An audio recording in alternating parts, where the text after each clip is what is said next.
watu wa Ad wakaangamizwa kwa al-mun'im biinzali kitabi al-mushtamil ala al-muhkam wal-mutashabih. فأما الذين في قلوبهم زيغ فيتبعون ما تشابه منه والراسخون في العلم يقولون آمنا به أحمده على الهدى وتيسير أسبابه أشهد أن لا إله إلا الله وحده لا شريك له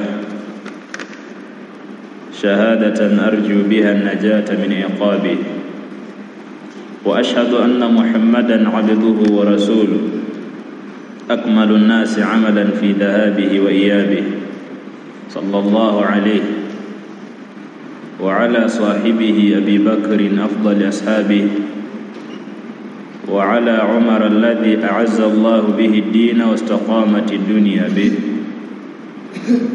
وعلى عثمان شهيد داره ومحرابه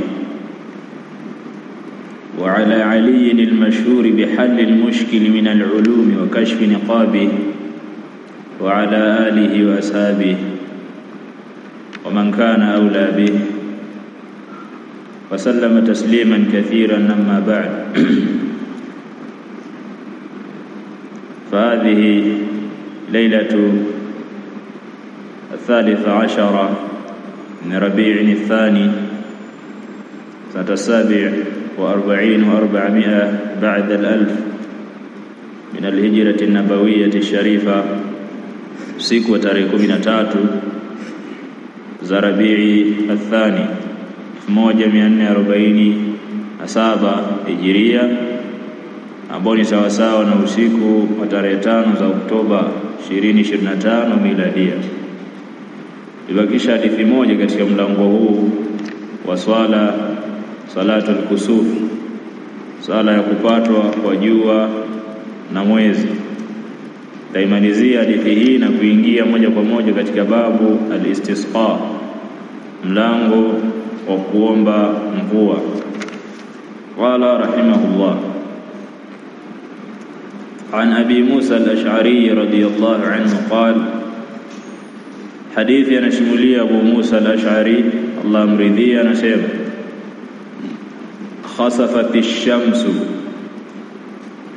lilipatwa jua ala zamani rasulillah, katika zama za mtume sallallahu alayhi wasallam. Faqama fazi'an, akasimama hali ya kuwa ni mwenye kufadhaika. Yakhsha an takuna sa'atu, akihofia kuwa ni kiyama. Faqama fazi'an, akasimama hali ya kuwa ni mwenye kufadhaika, mwenye mfadhaiko, hali ya kuwa ni mwenye mfadhaiko, anaogopa sallallahu alayhi wasallam isije ikawa ndiyo kiyama kinasimama. Hatta ata almasjida, mpaka akaja msikitini, akaenda msikitini. Faqama fasalla, akasimama na akaswali.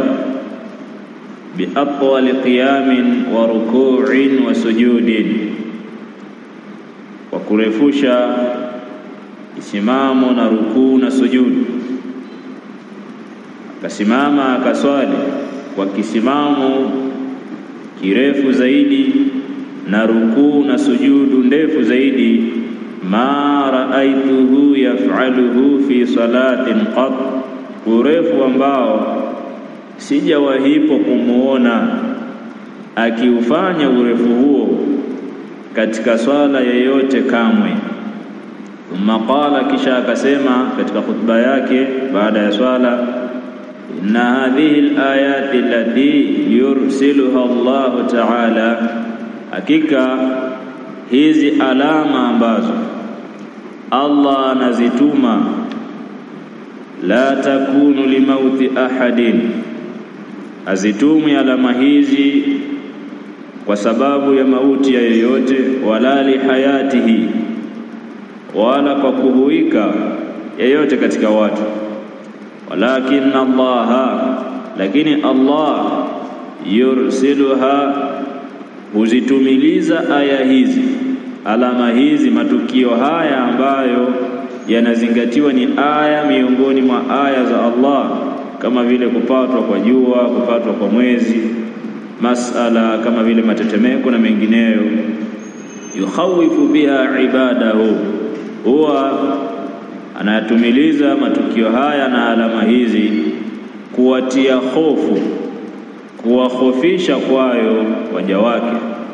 Fa idha raaitum minha shay'a, mtakapoona miongoni mwa hayo matukio, miongoni mwa hizo alama, shay'a, chochote, fafza'u ila dhikrillahi, kimbilieni katika kumtaja Allah, wa du'aihi, na kuomba na kumwomba yeye Allah, wastighfarihi, na kumwomba msamaha.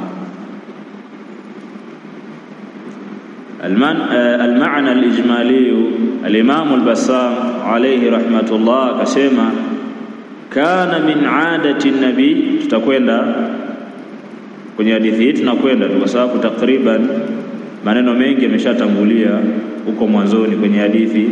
Hadithi ina mfanano kama tunavyofahamu kwamba tukio lilitokea mara moja tu zama za Mtume sallallahu alaihi wasallam. Kwa hiyo hadithi zote zinaelezea tukio hili kwa maneno yanajirudia. Anasema al-Imam al-Bassam rahimahullah, kana min adati nabi, ilikuwa miongoni mwa ada na mazoea ya Mtume sallallahu alayhi wasallama, idha hasala taghayyurun, yanapotokea mabadiliko, fil awalimi al-kauniyati, katika vilimwengu, alama hizi za kilimwengu, mabadiliko katika ile nidhamu ambayo Allah ameiweka ya kawaida. Inapotokea mabadiliko, min rihin shadidin, kama vile kupatikana upepo mkali sana kupita ile kawaida, sababu upepo upo siku zote, kama vile upepo mkali kupita kawaida, au ra'din qasifin, au radi ya vishindo, piga radi za vishindo ambazo zimepita mipaka katika radi za kawaida na mazoea yaliyozoeleka kwa wanadamu, ikawa ni radi za maangamivu, radi za kutisha na kutia hofu kwa watu, kiasi cha kuleta maafa pengine, au kusufin, au inapotokea kupatwa kwa jua, au khusufin, au kupatwa kwa mwezi. Sallallahu alayhi wasallama, ilipokuwa yakitokea mabadiliko haya katika nidhamu ya kawaida ya kilimwengu, hasala indahu khawfun, ilikuwa hupatikanwa kwake yeye hofu na uoga, min adhabillahi ta'ala, hofu ya kuiogopa adhabu ya Allah subhanahu wa ta'ala. Sababu kwa ile ilmu ya yaqini sallallahu alayhi wasallam aliyokuwa nayo, anafahamu kwamba haya matukio yanaweza yakatumika kuadhibu watu, kama tulivyoona mpaka leo hii haya yanatumika kuadhibu watu. Mara ngapi mvua zinanyesha, mafuriko yakatokea, ikabaki tunatangaza idadi ya vifo. Mwaka jana limepiga tetemeko kubwa katika nchi ya Libya, wakafa maelfu ya watu. Kadhalika katika nchi ya Uturuki mwaka jana wakafa maelfu ya watu, zaidi ya watu 30,000. Tetemeko moja tu pengine limedumu chini ya dakika 5, 40,000 watu chini ya dakika 5. Fallahu almusta'an, sallallahu alafia wasalam. Sasa Mtume sallallahu alaihi wasallam alikuwa anatishika, sio watu wa leo nyoyo zimekuwa ngumu, kutu, madhambi. Mtume sallallahu alaihi wasallam katika hadithi anasema, idha adnaba ibn adam nuqitat fi qalbihi nuqtatan, mtu anapofanya dhambi mwanadamu hutiwa nukta nyeusi katika moyo wake moja tu. Akifanya tena nukta nyingine, anapozama katika madhambi huenda mpaka ule moyo wake ukawa ni mweusi unakutu wote, ndo anakuwa ni mtu atifiki. Sasa ndo wengi wetu tulivyo hivi leo. Kalla bal rana ala qulubihim ma kanu yaksibun, sivyo hivi. Hiyo ni kutu iliyoko kwenye nyoyo zao kwa sababu ya yale ambayo wameyachuma katika matendo yao. Mtu haogopi lolote. Kupatwa kwa jua ndo kwanza watu wanakaa wanaegemea kwenye makochi, wanakunywa juisi, wanaangalia lile tukio la kupatwa kwa jua. Sinaona wametangaziwa na vyombo vya habari, wametoka uwanjani, watu wameegemea. Mtume sallallahu alaihi wasallam alikuwa anatishika, anafadhaika ile kutu ambayo ipo katika nyoyo kwa sababu ya kukithiri kwa madhambi. Kwa Imam al-Bassam rahimahullah anasema ilikuwa inapatikana kwake yeye hofu ya kuogopa adhabu za Allah, ayahilla bihadhihi al-ummati, akiogopea hiyo adhabu isije ikaupata umma huu, au usije, akiogopea usije ukapatwa umma huu ma halla bil umamil sabiqati, yale yaliyowapata nyumati zilizotangulia. Akiogopea isije ikawa sasa hichi kinachokuja kitawapata umma huu kama walipopatwa nyuma zilizotangulia. Tunafahamu kwamba watu wa Nuh alayhi salam waliangamizwa kwa maji wote, wakaisha, dunia ikaanza upya. Watu wa Ad wakaangamizwa kwa upepo mkali, wengine wakaangamizwa kwa ukelele, wengine wakagharikishwa katika maji kama vile ibn Firaun na jeshi lake. Mtume sallallahu alaihi wasallam alimuomba Allah subhanahu wa ta'ala umma huu usiangamizwe wote. Kuna watu waelewi hadithi hii. Dua ambayo Mtume sallallahu alaihi wasallam alimuomba Allah na akakubaliwa ni umma mzima kuangamizwa kama walivyokuwa wanaangamizwa wale wote, ama sehemu kuadhibiwa, kuangamizwa. Ile jambo linaendelea mpaka kesho. Inaweza ikanyesha mvua hapa Nzega zikaanguka nyumba na watu wakafa wa kutosha, lakini Tabora watu wako salama. Inaweza likapita tetemeko katika nchi fulani, kimbunga kikaua maelfu malaki ya watu. Kwa hiyo kuadhibiwa watu eneo fulani, wengine wako salama, ili jambo linaendelea. Ama kuadhibiwa umma mzima wakateketezwa wote,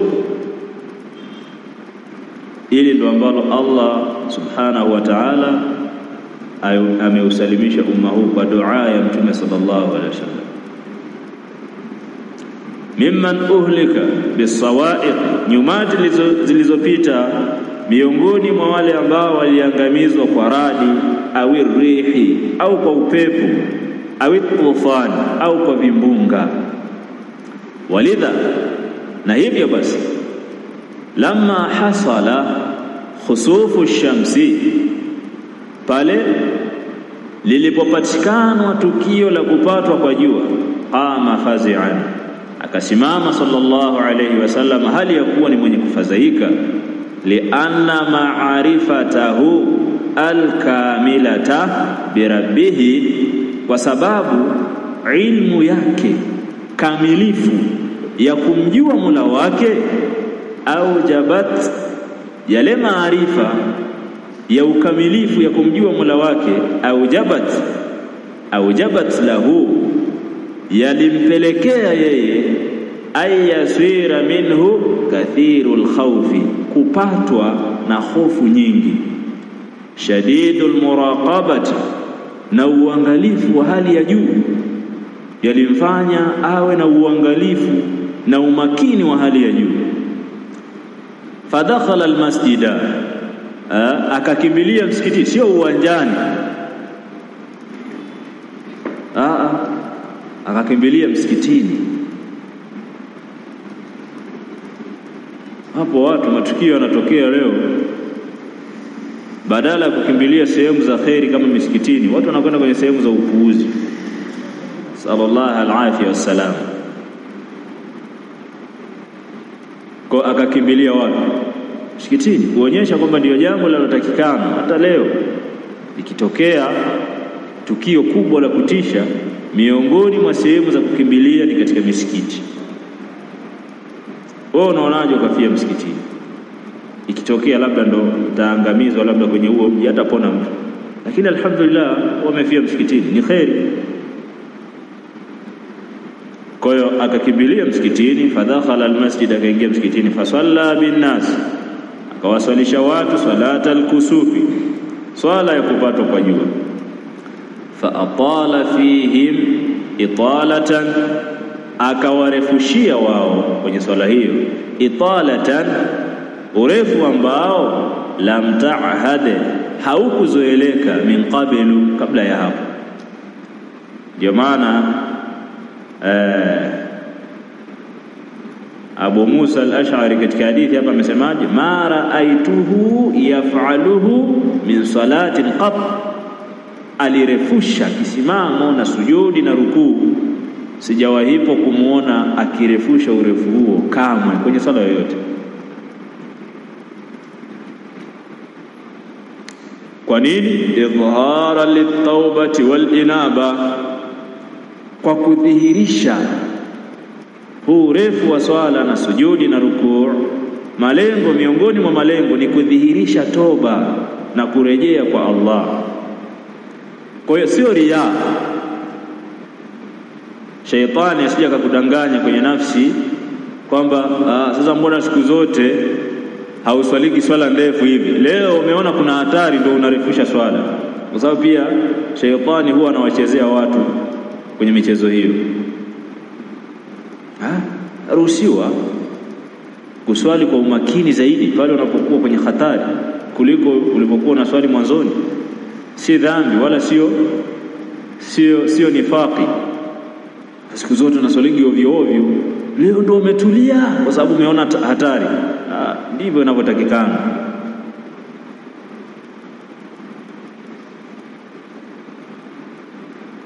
Kwa sababu al-Imam Sufyan al-Thawri rahimahullah ta'ala anasema, ma alajtu shay'an ashadda al-mu'alaja min an-niyya, hakuna kitu ambacho, huyu ni alim, mwanawachuoni wa kitabiina, mwanafunzi wa masahaba, anasema hakuna kitu ambacho nimewahi kupambana nacho kwenye maisha yangu na kumenyanya nacho kwa nguvu kubwa kama nia.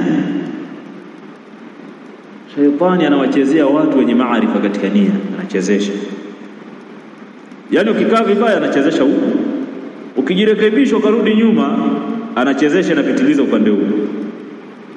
Sheikhul Islam Ibn Taymiyyah rahimahullah ta'ala ana maneno mazuri sana. Anasema, mfano unaweza kaingia ukaanza kuswali, sawa, unaswali peke yako, mara ghafla kuna watu wakaingia wakawa wanakuangalia, sawa. Shaitani anakuletea wahi katika moyo wako kwamba uanze kujionyesha, wale watu wakuone namna ulivyokuwa na utulivu kwenye swala, ukatulia kisawa sawa, sawa. Kama ulikuwa unasoma jaharia, unasoma ovyo ovyo, ukaanza kuzingatia vizuri zile ahkamu vizuri kabisa. Ukishtuka katikati ya swala, sasa mbona najionyesha? Umeshtuka sio? Hapana, ngoja nijirekebishe, ni swali kawaida. Pale unaporudi nyuma, Sheitani anakuchezesha tena huko huko kwamba ukiendelea kuswali hivi utakuwa unajionyesha, kwa hiyo wewe swali tu haraka haraka. Anakuharibia upande wa pili, swali ovyo ovyo, kuna kujionyesha. Ibn Taymiyyah rahimahullah akasema, kufanya ibada kwa umakini sana kwa sababu ya kuonyesha watu ni riya, na kufanya ibada ovyo ovyo hali ya kuwa unajisimulia kwenye moyo wako kwamba ili nisiwaonyeshe watu. Akasema hiyo pia ni riya. Au mfano mwingine mnielewe vizuri. Kuna mfano pia huyo Ibn Taymiyyah amempiga, amesema kutoa sadaqa ili watu wakuone ni riya.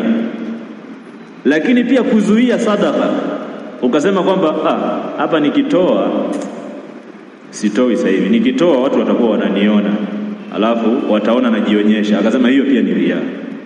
Kutoa ili watu wakuone ni riya, kuzuia kwa sababu ya kuogopa watu watakuona pia ni riya. Kwa hiyo fanyeje? Zuia kote kote, toa lillahi na usizuie. Kwa sababu ameweza kukuteka hujatoa, kakudanganya kwamba utakuwa unajionyesha. Naelewa michezo ya ibilisi kwenye nia. Kuna mtu anaona hapa bora tunisitoe, watu wananiona, alafu hilo pia ni kosa. Kutoa kwa sababu ya kuogopea watu watakuona ni kosa. Kutoa ili watu wakuone ni kosa. Sawa sawa, alwasatiyya, kati na kati. Kwa hiyo akawaswalisha watu swala ndefu sallallahu alaihi wasallam, kudhihirisha toba na kurejea kwa Allah. Falamma faragha al-Mustafa, alipomaliza Mtume sallallahu alaihi wasallam min munashadatihi, katika maombi yake, min munashadatihi rabbahu, katika maombi yake ya kumwomba Mola wake, wa munajatihi, na kumnongoneza kwake Mola wake, tawajjaha ila nnasi ya'idhuhum, akawageukia watu akawa anawapa mawaidha, wayubayinu lahum, na akawa anawabainishia wao, anna hadhihi alayati, kwamba aya hizi, alama hizi, matukio haya, yursiluha Allahu, anayatuma Allah subhanahu wa ta'ala, ibratan liibadihi, kwa ajili ya mazingatio kwa waja wake, watadhkiran, na hali ya kuwa ni ukumbusho, watakhwifan, pia kwa ajili ya kuwahofisha, liyubadiru ila dua, ili wafanye haraka wakimbilie katika kumuomba dua, wal istighfari, na kutubia, wa dhikri, na kufanya na kumtaja Allah, wa salati, na kuswali. Akasema wataqaddamat ahkamu hadha alhadithi billadhi qablahu, ahkam na faida za hadithi hii zishatangulia katika hadithi iliyokuwa kabla yake. Qala ibn Daqiq al-Eid, al-Imam ibn Daqiq al-Eid rahimahullah akasema, qauluhu, pale aliposema Mtume sallallahu alaihi wasallam, fafza'u, kimbilieni kwenye swala. Al-Imam ibn Daqiq al-Eid rahimahullah akasema maneno haya ya kuhimiza watu wakimbilie kwenye swala, isharatun, ni ishara, ila al-mubadarati, ni ishara ya kufanya haraka, ila ma umira bihi, kuyakimbilia yale ambayo yameamrishwa. Watanbihun, pia maneno haya ni uzindushi, ala al-iltijai, ni uzindushi wa kuelekea ila Allah, kuelekea kwa Allah Ta'ala, ni kuwazindua watu. Maneno haya ni kuwazindua watu wafanye al-iltija, kumwelekea Allah jalla wa ala. Wakati gani? Inda al-makhawifi, wakati wa hofu. Wakati wa hofu mtu anatakana mkimbilie Allah subhanahu wa ta'ala, swali, afanye adhkari, amlilie Mola wake.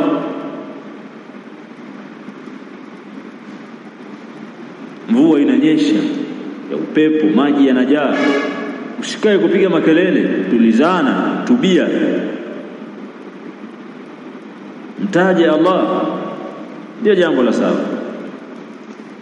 Bidua, kumwomba Allah, wal istighfari, na kutubia, wa isharatun, lakini pia maneno haya ni ishara, ila anna dhunuba, ni ishara kwamba madhambi tusabbibu albalaya waluqubati alajilata walajilata. Ni ishara kwamba madhambi yanasababisha mabalaa, pia madhambi yanasababisha adhabu za duniani na akhera. Alajilata, adhabu za dunia, walajilata, na za akhera. Wa isharatun, lakini pia vile vile maneno haya ni ishara ila anna al-istighfara, kwamba kufanya istighfari wa taubata, na kutubia, mambo haya mawili, sababani, ni sababu mbili, limahwi dhunubi, ni sababu za kufutiwa madhambi, wa sababun, pia ni sababu lizawali makhawifi, ni sababu za kuondoshwa mambo yenye kukhofisha. Wati akifanya haya ni sababu ya kuondoshewa lile tukio la hofu ambalo wameliletewa na Allah, kwa sababu tayari mshanyenyekea, mnaswali, mnaomba dua, na ndio alichokuwa nakitaka Allah, watie hofu, mrejee kwake. Huko kuomba dua, kutubia, ndio marejeo yenyewe.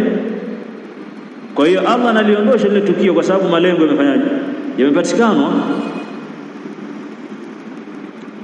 Na hapa huwa hatuachi kutahadharishana. Tuna vita kubwa sana katika ulimwengu wa leo, ulimwengu uliofunguka.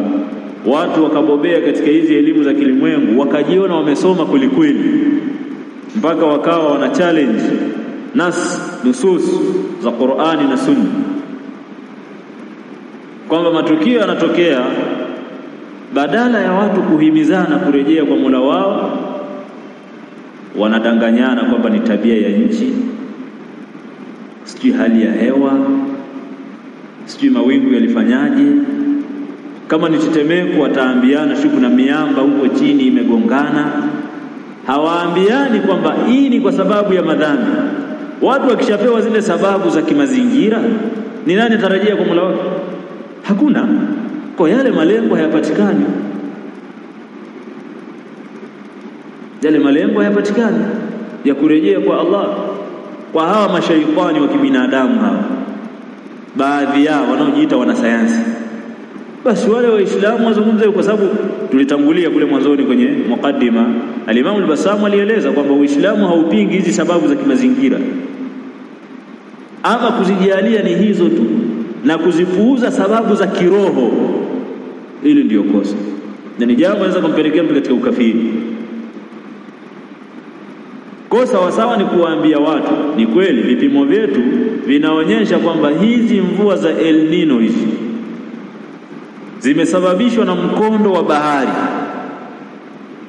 Sitoroma semaga mkondo wa bahari huko wao wameuona mkondo wa bahari ndio umesababisha, lakini pia huo mkondo wa bahari una mwenyewe ambaye ni nani?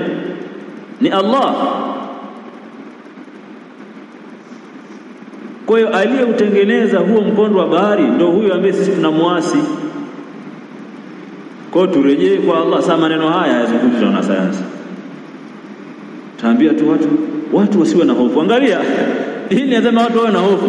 Anakuja mtangazaji pale hajielewi na kimini chake, wananchi wanaomba wasiwe na hofu. Wanaomba na nani? Sasa ujinga, ni mambo tu ya kawaida, tabia za nchi.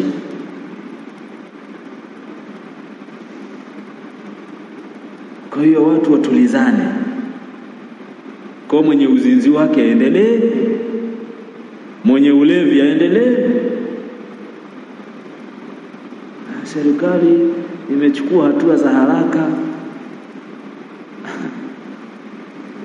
Haya mambo maulama wanatahadharisha sana, kwa sababu ndio yaliyoenea hivi leo. Bali ukisimama wewe ukawaambia watu kwamba tutubie, unaonekana kama vile ni darueshi fulani. Sasa maustadhi bwana hawajaenda shule. Haya ni mambo ya kisayansi. Anazungumza nini? Yeye anaonekana kituko.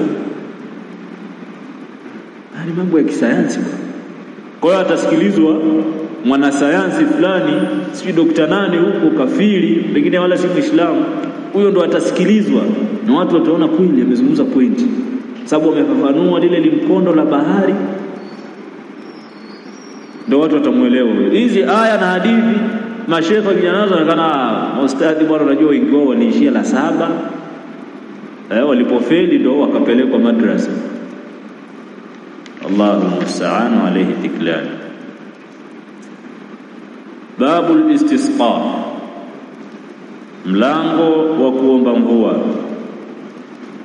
Intabi hajasema babu salati al-istisqa, hajasema mlango wa swala, amesema mlango wa kuomba nini? Mvua. So tutaona mvua inaweza kuombwa bila ya swala. Sawa? Khatibu anaweza kaomba mvua kwenye mimbar katika ile dua ya kuhitimisha khutba, akanyanyua mikono akasema Allahumma aghithna, kama alivyofanya Mtume sallallahu alaihi wasallam alivyojiwa na yule bedui, akamwambia halakatil amwali wa inqata'atis subul ud'u Allah yasqiyana, muombe Allah atunyeshelezee. Pale akanyanyua mikono, hakuswali swala istisqa. Kwa hiyo kuna namna mbalimbali za kuomba mvua, ima kwa kuleta dua moja kwa moja hasa katika khutba, au watu kutoka kwenda katika musalla wa wazi wakaswali swala maalum ya kuomba mvua. Ndio maana hajasema babu salati al-istisqa, amesema babu al-istisqa'i, mlango wa kuomba mvua.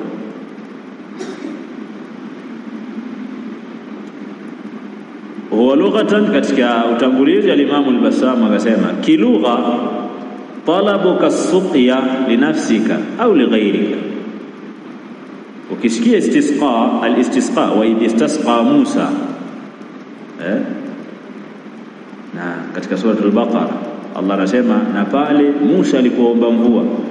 Swala hii ya kuomba mvua ilikuwepo mundu qadimi zamani, katika zama za nyuma pia. Utaona pia kuna kisa kinaelezwa kwamba Suleiman alayhi salam siku moja alitoka yeye na jeshi lake, majeshi yake yote. Yeye alikuwa na majeshi ya watu, majini, ndege, kwa ajili ya kwenda katika jangwa kuomba mvua. Kisa kinaelezwa, Allahu a'lamu bi thubutiha, sema alipofika njiani, kwa sababu yeye alikuwa nasikia sauti za wanyama wote na wadudu, ikawa amewasikia sisimizi wakiwa wao wamewatangulia katika kuomba mvua. Akawaambia jeshi lake, basi turudi, kuna viumbe wengine wameshamuomba Allah, na mvua ikanyesha. Kisa kinaelezwa. Kwa hiyo jambo la kuomba mvua si geni katika umma huu. Ushahidi pia ni huu, Allah anaeleza katika sura al-Baqara, wa idh istasqa Musa, na pale Musa alipoomba mvua, alipoomba kunyeshelezewa, si mvua bali Musa aliomba nini? Kunyeshelezewa, kupewa maji. Waqul nadrib bi'asaka al-hajar fanfajarat minhu 12 aina. Tukamwambiaje? Ile fimbo yake ile ambaye ilipigia bahari kapasuka, ile akaambiwa hiyo fimbo itumie kulipiga jiwe. Akalipiga lile jiwe likachanika matundu 12, yakawa yanamwaga maji namna hii. Sababu Bani Israeli walikuwa makabila 12, kila kabila likaenda katika sehemu yake, kwa wanakunywa maji yanatoka kwenye jiwe. Wa qulna daribi asaka alhajar, tukamwambia piga kwa fimbo yako kwenye hilo jiwe, maji yakatoka. Baada ya kufanya istisqa, kuomba kunyeshelezewa, akaambiwa pige nini? Sababu Allah anaonyesha watu wanapotaka yeye. Wewe huwezi kutafakari kwamba jiwe linaweza kutoa maji, lakini kwa Allah hakuna kitashindikana. Kwa hiyo anasema ni kuomba kwako kunyeshelezewa au kunyweshwa wewe mwenyewe au lighairika, au kuombea wengine. Wa shar'an, na kisheria, talabuha min Allah, ni kuomba kunyweshwa, kumuomba Allah inda husuli aljadbi, wakati wa ukame, ala wajhin makhsusin, tena maombi ambayo yapo katika sura maalum. Salatul istisqa'i, swala ya kuomba mvua, min dhawati al-asbab allati, ni katika zile swala zinazofungamana na sababu. Nizungumza siku ile, kuna swala ambazo zinaswaliwa baada ya kupatikana sababu fulani, ndio zinaswaliwa. Na ndio hizi tulisema haiangaliwi huu ni wakati ambao imezuiliwa kuswali au vipi. Mujarrad wa kupatikana ile sababu, ile swala inafanyaje? Inaswaliwa. Hii swala ya kuomba mvua ni katika zile swala ambazo zimefungamana na sababu, allati tushra'u, swala ambayo huswaliwa inda wujudi sababiha, wakati wa kupatikanwa ile sababu yake. Ile sababu ikitokea inaswaliwa. Kalkusufi, kama vile kupatwa kwa jua. Likipatwa tu watu wataswali, alijapatwa waswali, sababu yake ni kupatwa kwa jua. Wa salati aljanazati, na swala ya jeneza sababu yake ni mtu kufa, ameshafariki tayari, sababu ya swala ya jeneza imepatikana. Wa sababuha, na sababu ya swala hii ya kuomba mvua, tadarrurun nasi, ni kudhurika watu, bilqahti, kwa ukame, minanqita'i al-amtari, kwa sababu ya kukatika mvua. Sababu ya swala ya kuomba mvua ni watu kudhurika kwa ukame kwa sababu ya kukatika kwa mvua, au taghawurul abari, au kukauka kwa visima vikawa vimekauka, au jafafil anhari, au kukauka kwa mito ikawa haina maji, imekauka, visima havina maji, watu wataswali swala ya kuomba mvua. Kwa sababu zake ni hizo. Pale ambapo watu wanakuwa wamepatwa na ukame ambao unawapelekea kudhurika, mazao yao kukauka, wanyama wao, kama alivyokuja yule bedui Mtume sallallahu alaihi wasallam anatoa hutuba, akamwambiaje, ya Rasulullah, halakatil amwalu, mali zimeangamia, kimaanisha wale wanyama ngamia wamekosa maji wanakufa. Wanqata'ati subulu, na njia zimekatika. Kivipi? Kwa sababu ya ukame, hatuwezi tena kusafiri kwenda kufuata bidhaa sehemu zingine, wanyama wako hoi, kwa njia zimekatika. Akaambia ud'u la yasikia, muombe Allah tunyeshelezee. Kwa sababu ni kule kupatikana madhara kwa sababu ya ukame, kama madhara aliyompata huyu bedui kule kijijini kwake. Na tutaona maulama wanaeleza, ikiwa ni katika nchi ya Kiislamu, jambo hili la swala ya kuomba mvua linaamuliwa na mtawala akishauriana na maulama. Mtawala ndo atakayeamrisha kwamba siku fulani misikiti yote, ima makhatibu waombe mvua katika hutuba zao Ijumaa, au wataweka siku kwamba Jumatano amri ya mtawala, Waislamu wote watatoka katika viwanja kwenda kuswali swala ya istisqa katika nchi za Kiislamu zinazoongozwa na sheria ya Kiislamu. Ama kwenye nchi zetu hizi, wanaeleza maulama, kwa kuwa hatuna kiongozi wa moja kwa moja wa Uislamu, basi tashauriana na watu na kuitizama hali watu wenye elimu, na wataomba mvua, wala hakuna ubaya. Alhadithu sabi'u al-40 ba'da al-100, al-Imam akaileta hadithi ya kwanza katika mlango huu. An Abdullah ibn Asim al-Mazini qala, anasimulia sahaba Abdullah ibn Asim al-Mazini radiyallahu anhu qala, anasema kharaja an-nabiy, alitoka mtume sallallahu alayhi wasallama, yastasqi, akiomba kunyeshelezewa. Fatawajjaha ila alqiblati, akaelekea qibla, yad'u, huku akiomba. Wa hawala ridaahu, na akageuza shuka lake. Taona katika swala hii imamu ni sunna kugeuza shuka lake, ile rida yake, nguo yake ya juu, kuigeuza vile alivyokuwa amevaa kuliani, atapeleka kushoto, na kushotoni kutaenda kulia.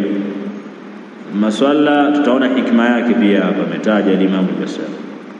masalla rak'atayn, kisha akaswali raka mbili, jahara fihima bilqira'ati, akadhihirisha sauti katika raka hizo kisomo, kasoma kwa sauti.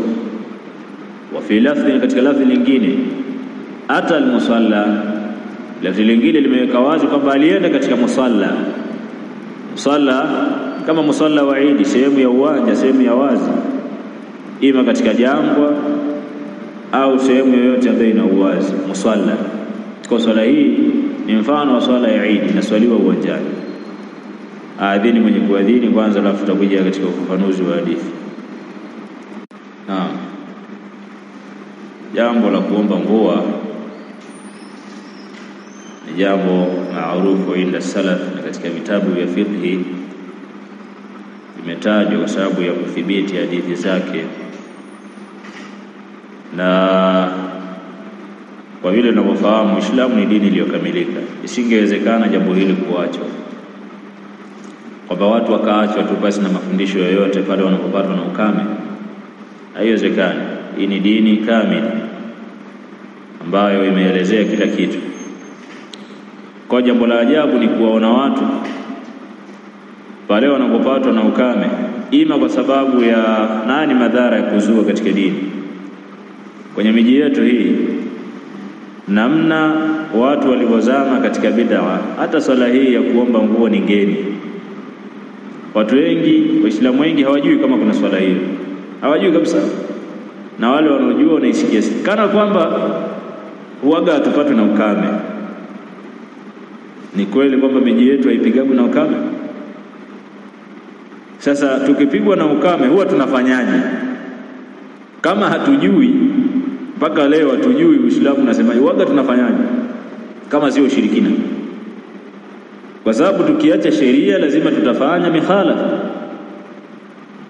Ndio utaona kuna vizee mitaani, viganga, utaambiwa kwamba vinatengeneza mvua. Kule kwetu ilikuwepo, alhamdulillah, kama mwezi mmoja uliopita nilipata taarifa kwamba kile kizee kimekufa. Alhamdulillah alladhi arahana bihi, Allah amewapumzisha watu.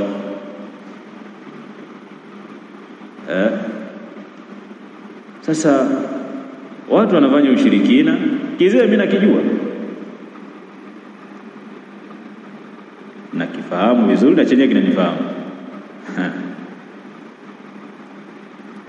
Kitaagiza kondoo, na maal asaf ile tukio mimi nilishuhudia zaidi ya mara moja likifanyika, cha kile kizee kutengeneza mvua. Kizee chenyewe ni kipofu, akija kimeshindwa kutengeneza macho yake, inatengeneza mvua.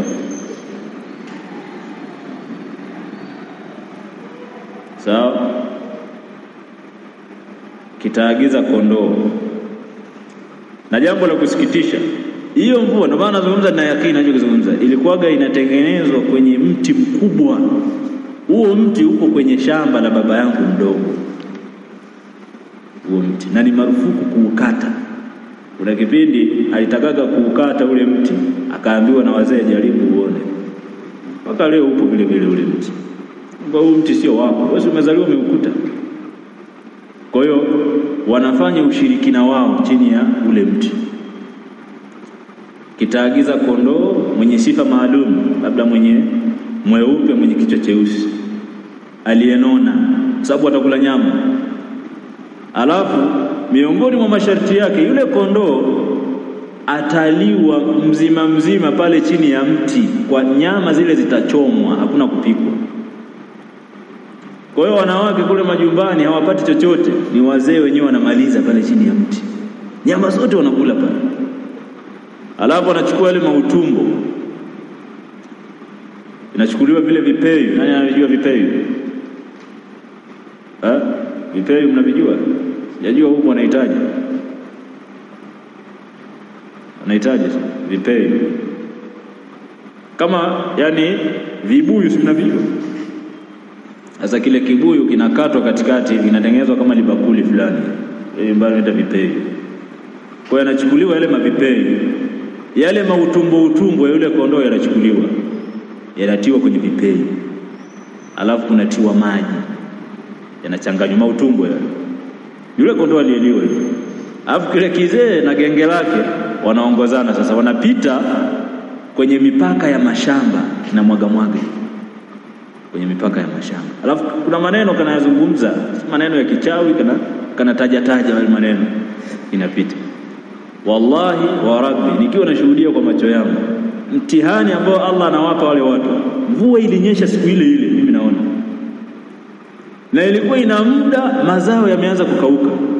Siku ile kizee kimemaliza kazi yake saa 5, saa 8 mvua ilinyesha kubwa. Angalia huo mtihani. Yaani hawa watu tutakuja kuwaambia maneno gani ili watoe kwenye hii imani? Alafu miongoni mwa masharti yake, kesho yake, kama kamefanya hili tukio leo, kesho yake watu wote hawatakiwi kwenda mashambani kulima. Siku hiyo mtapumzika.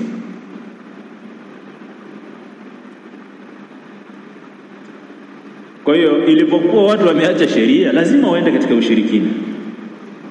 Kwa uchache watu watakaa tu wanalalamika na kadha, hawajui kama kuna swala ya kuomba mvua. Na hili si jambo la ajabu kwamba watu kumuomba Allah kwa njia ya batili alafu wakapewa. Wa idha rakibu fil fulki da'u Allah mukhlishina lahu ad-din. Hili jambo sio jambo geni, wala hiyo sio hoja. Hoja ni qala Allah wa qala ar-rasul. Mafundisho yakoje? Allah anasema washirikina wa Quraysh, fa idha rakibu fil fulki, walikuwa wakipanda kwenye majahazi baharini, wakipigwa na mawimbi, upepo umebadilika, da'u Allah mukhlishina lahu din, walikuwa wanamuomba Allah anawaokoa. Mara ngapi watu wanaomba makanisani kwa jina la Yesu na wanafanikiwa? Mara ngapi? Fa amma man bakhila wastaghna wa kadhaba bil husna fasanuyassiruhu lil usra. Zingatia aya. Allah anasema ama atakayekadhibisha, sema ulama kalima ya la ilaha illa Allah, akaikadhibisha wa kadhaba bil husna, tutamuelekeza huko alikoelekea. Mambo yako yatakuwa yanafanikiwa kwenye njia hiyo uliyochagua wewe, kwa sababu riziki wewe umeandikiwa riziki, lazima uipate. Wewe umechagua mimi nafanya haramu, basi Allah atakupitishia kwenye hiyo njia uliyochagua wewe. Wewe ni mtu wa mariba, riziki yako itapitia huko kwenye njia ambayo wewe umeichagua. Wa illa la ungelipita kwenye njia za halali, riziki yako hiyo Allah angeipitishia kwenye hizo njia za halali. Kwa hiyo lao watu wangeliomba mvua siku ile kisheria, Allah angewaletea na wangepata thawabu. Lakini kwa kuwa Allah aliandika siku ile mvua inyeshe, watu wakamuomba kwa njia za kishirikina, mvua ikanyesha.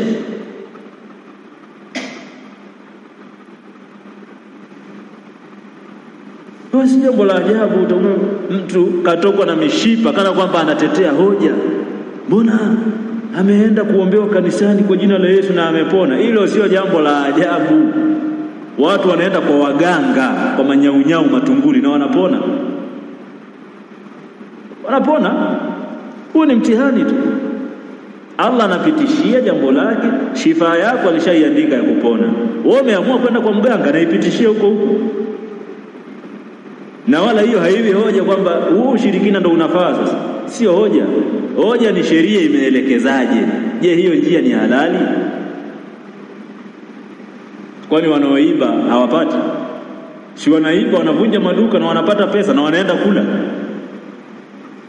Wanapata. Lakini ndio njia walioichagua wao. Riziki yao ikapitia huko walikochagua wao. Lakini huyu alienda kuvunja. Lao angefungua genge lake hapa barabarani, akauza matunda, riziki ile Allah angeipitishia kwenye njia yake halali. Wewe utaadhibiwa kwa kuchagua kwako, kwa khiari yako, njia ya haramu. Kwa ila riziki yako iko pale pale, haiongezeki hata tone wala haipungui. Wewe ndo chagua unaipata kwa njia gani, utachagua mwenyewe.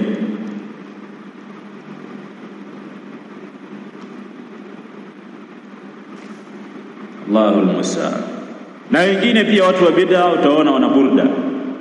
Kule kwetu pia kuna burda ya yule shaka wao kisufi Misri Muhammad bin Said al-Busiri. Ana kasida ina maneno ya kishirikina, ni mtu sufi khurafi aliyepindukia. Burda. Masufi hawaombi swala ya kuomba, hawaswali swala ya kuomba mvua.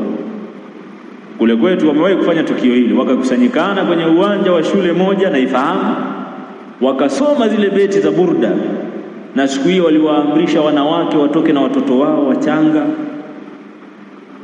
Wakasema tutakaa katikati ya uwanja saa 8 mchana, jua la Singida ni kali, ili tumuonyeshe Allah kwamba sisi ni madhalili. Ni kweli ya mambo yatatajwa pia miongoni mwa sababu za Mtume sallallahu alaihi wasallam kubadilisha ridhaa yake huku na huku, ilikuwa ni kuonyesha udhalili. Wao wakawaagiza wanawake watoke na wakaambiana, hapa burda itasomwa jua letu lote, hata mvua ikinyesha tunatakiwa tubaki hapa hapa tunyeshelezewe.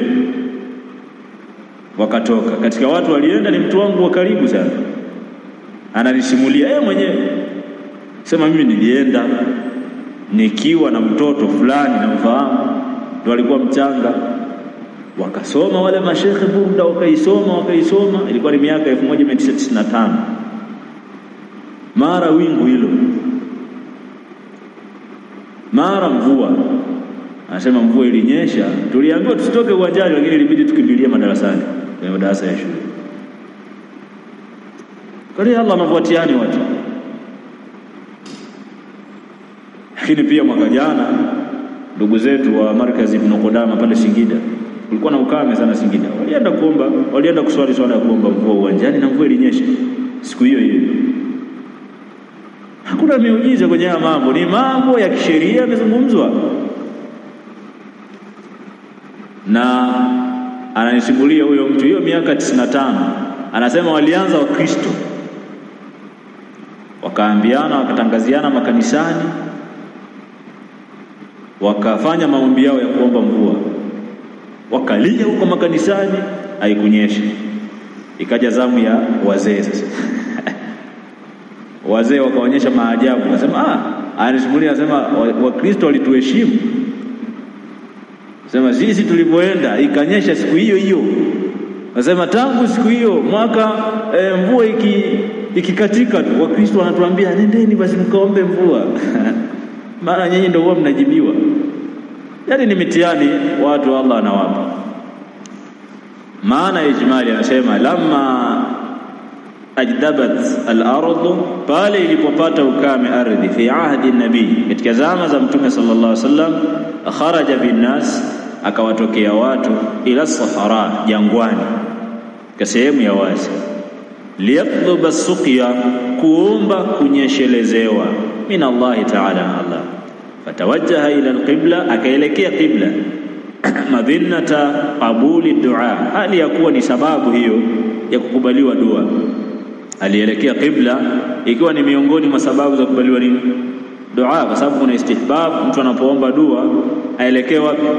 Qibla, ni miongoni mwa sababu za kukubaliwa dua. Wa akhadha yad'u Allah, akaanza kumwomba Allah ayughitha almuslimin, akawa anamuomba Allah wanyeshelezee Waislamu, wayazila ma bihi min qahtin, pia akawa anamuomba Allah waondoshee kile kilichowapata ambao ni ukame. Watafaulan bitahawuli halihim min aljadbi ila alkhisbi, na kuonyesha matumaini ya hali kubadilika, min aljadbi, kutoka kwenye ukame, ila alkhisbi, kuelekea kwenye unyevu au rutuba, wa min adhiqi ila saati, na kutoka kwenye dhiki kupata faraja. Hawala ridaahu min janibin ila akhar, alibadilisha ridaa yake, shuka yake ya juu alibadilisha kulia kushoto. Alifanya hivyo kwa sababu gani? Al-Imam al-Bassam anasema kuashiria matumaini ya hali kubadilika. Anabadilisha ridaa kulia kushoto kuashiria kwamba kuna matumaini ya hali kufanyaje? kubadilika kama nilivyobadilisha nini hii rida. Ndio hikma ya kubadilisha rida kulia kushoto, kushoto kulia, kuonyesha matumaini ya hali kubadilika. Thumma salla bihim salata al-istisqa rak'atayn, kisha akawasalisha swala ya kuomba mvua rak'a mbili. Jahara fihima bilqira'ati, akadhihirisha katika swala hiyo kisomo, li'annaha salatun jami'atun, kwa sababu ni swala ya jamaa. Ma yukhadhu min alhadith, faida za hadithi anasema mashru'iyatu salati al-istisqa, kwamba inatakikana kuswali swala ya kuomba mvua.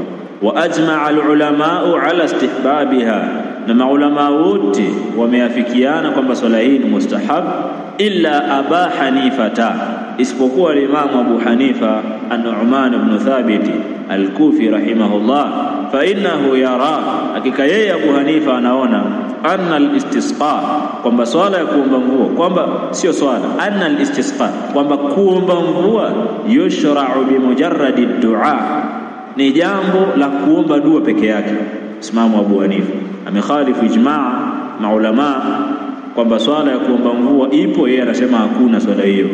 Watu wakitaka kuomba mvua wanaomba dua tu peke yake, hakuna swala. Wa khalafahu ashabuhu, kuonyesha kwamba aliteleza kwenye hili. Hata wanafunzi wake wale wakubwa walioihami madhehebu yake wamemkhalifu kwenye hili, kwa sababu dalili ziko wazi. Faida ya pili, anahu yushra'u laha khutbatun, ni kwamba swala hii ina khutba. Tashtamilu ala ma yunasibu alhala, khutba hiyo itakusanya yanayoendana na hali iliyopo. Min alistighfari, hiyo khutba itajaa istighfari. Imamu atakuwa anafanya istighfari kwa wingi kwenye hiyo khutba na anawahimiza watu. Watadarrui, na unyenyekevu wa hali ya juu. Wadua, na inakuwa ina dua nyingi. Wazajiri, pia khutba hiyo inakuwa ina makemeo. Minal madhalimi, ya kukemea dhulma mbalimbali ambazo pengine ndio sababu ya ukame. Wal amri bitauba, pia khutba hiyo ndani yake inatakikana imamu awahimize sana watu kutubia.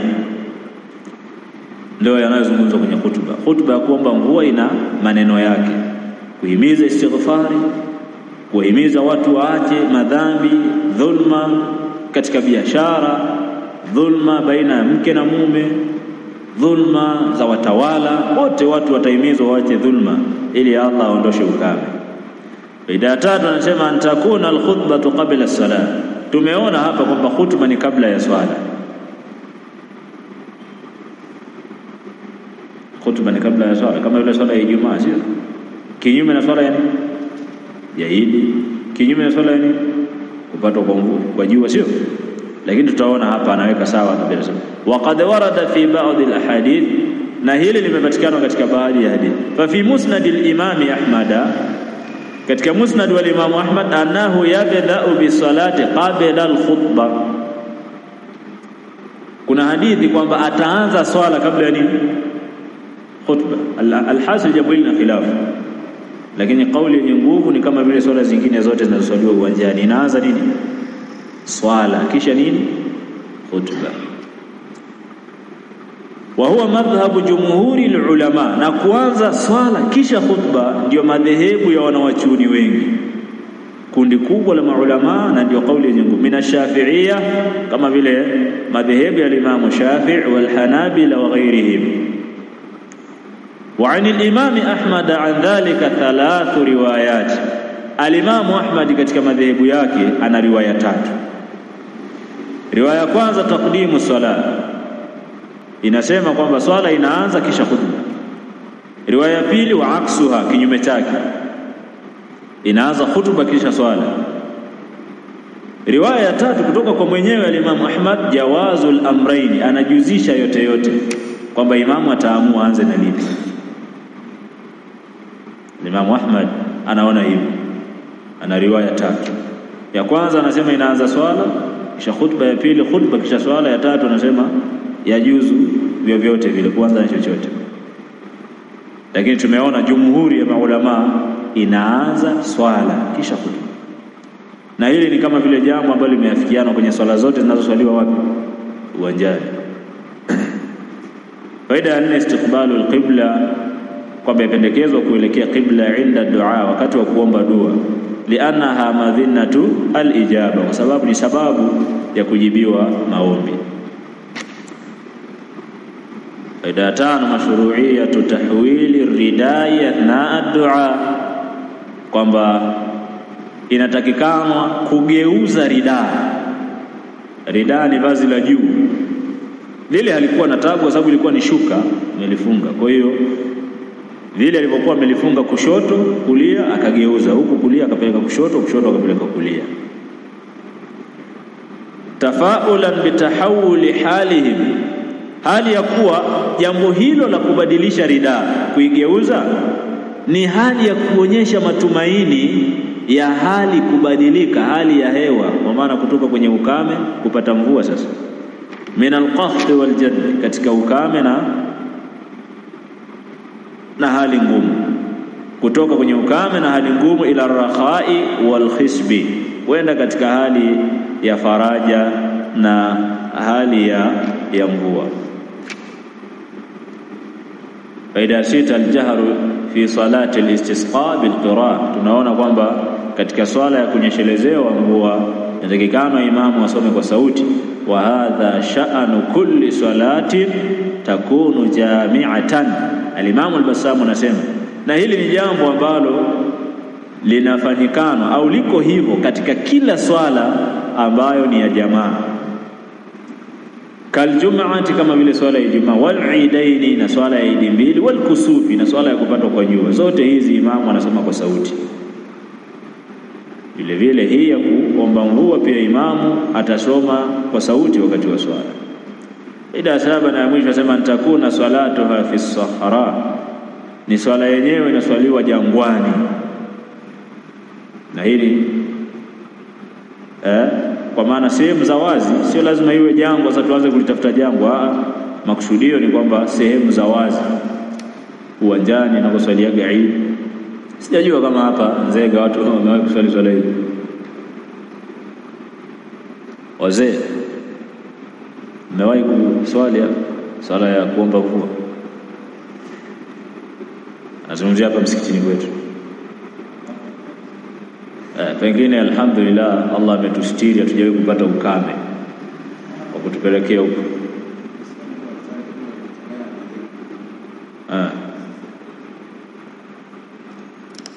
Tayeb, litattasi'a linnas, Imam al-Bassam anasema inaswaliwa sehemu ya wazi ili pawe na nafasi ya kuwatosha watu, tutakana watoke kwa wingi. Waliyufrizu bidha'fihim, na ili waonekane kwa udhaifu wao. Ile swala watu wanakwenda katika hali ya kuonyesha udhaifu, kwamba wao ni madhaifu. Wavae mavazi ya kawaida, wala wasivae mavazi ya kupita mipaka katika kuonyesha udhaifu, mavazi ya kawaida. Lakini pia sio sawa kuvaa mavazi ya bei kubwa ya kifahari kupitiliza, haiendani na jambo hili. Maulama wanasema watu watakana wadhihiri katika hali fulani ya kuonyesha udhaifu mbele ya Mola wao. Wa ajzuhum amama Allah ta'ala, na kuonyesha kule kushindwa kwao mbele ya Allah, kuonyesha kwamba wao wamefeli, hawana zaidi ya kumkimbilia yeye Allah subhanahu wa ta'ala. Madina yadal iftiqari, hali ya kunyoosha mikono yao, kuonyesha uhitaji wa dhulli, na kuonyesha udhalili wao kwa watu. Anatoka katika hali ya kuonyesha kwamba wao ni madhalili, wao ni madhaifu, hawana cha kufanya. Na ndivyo ilivyo mwanadamu, atakana awe hivyo. Basi tu akipata neema huwa anajisahau, akajiona kwamba yeye hakuna chochote cha kuambiwa, mambo yote anayaweza. Lakini Allah akizuia mvua utafanya nini? Utasema mimi sio mkulima. Wewe sio mkulima, lakini tunanunua kwa wakulima ndio unakula. Hainyeshi sasa. Hayo mahela yako kayapike uyale. Tuone. Chukua mifuko 10 yako ya katekate kama Chinese ule. Hakuna mvua. Kwa hiyo ni jambo la kumnyenyekea Allah. Allah anaweza akaizuia mvua tu, basi. Kila asubuhi mkiamka mnaangalia juu, hakuna kitu. Sasa itakuwaje? Subirini, hakuna kitu, hakuna chochote unaweza kufanya. Na ndio maana Allah anauliza katika baadhi ya aya, hivi mnaonaje siku moja mkaamka asubuhi mkakuta mito yote imekauka na maziwa na bahari na visima vyote vimekauka? Famai atikum bima'in, ni nani mwingine atakuleteeni maji? Hakuna maji. Kwani watu wanaweza wakamaliza siku ngapi hawajanywa maji? Ili uone udhaifu wa mwanadamu. Yaani wewe unaweza kukaa siku ngapi hujanywa maji na uko hai? Lakini kwa watu wamezoea maji yapo tu, mabahari, mamito na kadha, ndio watu wamejisahau. Tuna maji yapo, ndio inafikia watu sasa wanachukua hayo maji wanakorogea pombe. Angalia walivyojisahau. Hayo maji wanachukua wanakorogea pombe, na wengine wanalimia bangi,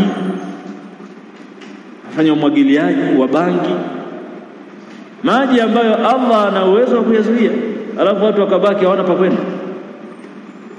Hayo mateknolojia yenu yote mkayakusanya, leteni mvua na teknolojia zenu, hakuna. Kwa hiyo madina yadal iftiqari, hali ya kuwa ni wenye kunyosha mikono ya kuonyesha uhitaji wa dhulli na kuonyesha udhalili. Kama mwanadamu akishashiba ndo huwa yale mawazo sasa ya uovu yanamjia, lakini akiwa na njaa mwanadamu ni dhaifu, ni mnyenyekevu. Unaweza kumdhalilisha unavyotaka, ili mradi tu kwamba wewe chakula ndo unacho, yeye ana njaa. Unaweza kumwambia kaa chini, akakaa, simama akasimama, hayaruka kichura, kwa kuwa anajua kimaliza atakula. Akiwa na njaa mwanadamu hanaga. Akishashiba ndio utamwona anaanza kujitutumua sasa. Nini? Wewe vipi bwana? Utaniambia nini?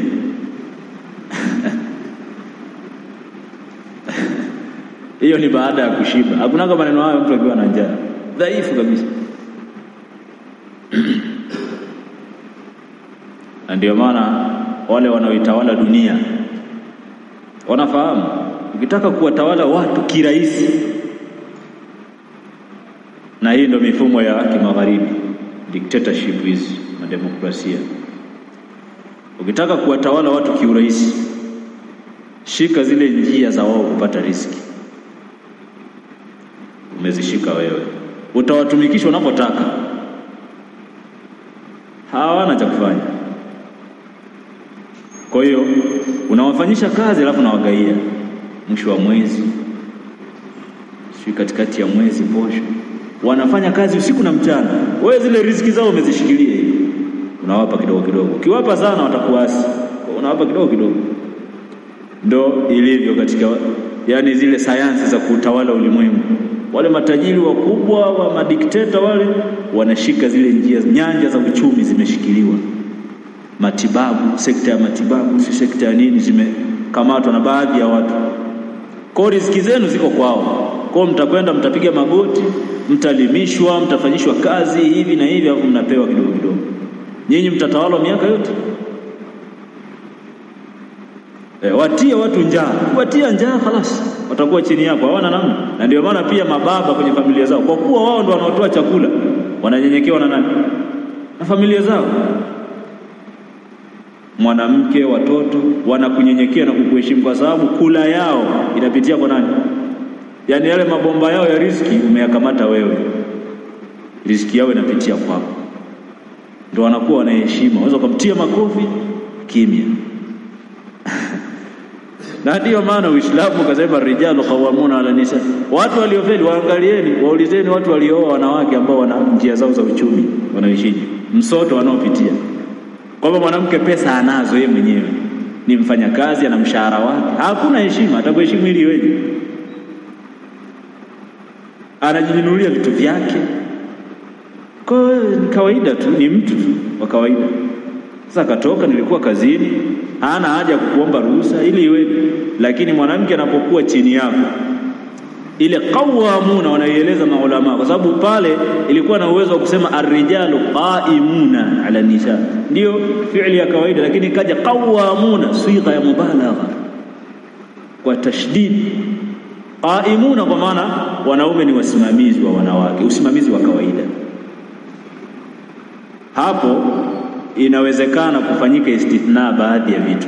Ukisema qa'imuna, ukisema qawwamuna, maana yake ni wasimamizi wa wanawake kwenye nyanja zote, kwenye kila kitu. Hakuna istithna. Kwa mwanamke atasimamiwa kwenye kila kitu, mpaka kununua nguo ya ndani utamnunulia wewe. Kiwembe asiwe na hela hata ya kununua kiwembe, akuombe wewe. Nimeishiwa kiwembe. Huyo ndio utamtawala kwa 100%. Ndio hiyo qawwamuna. Lakini mtu tu ana gari yake na yeye ana gari yake. Hapo una mke, una jamaa yako. سبحانك اللهم وبحمدك اشهد ان لا اله الا انت استغفرك. المنعم بانزال كتابه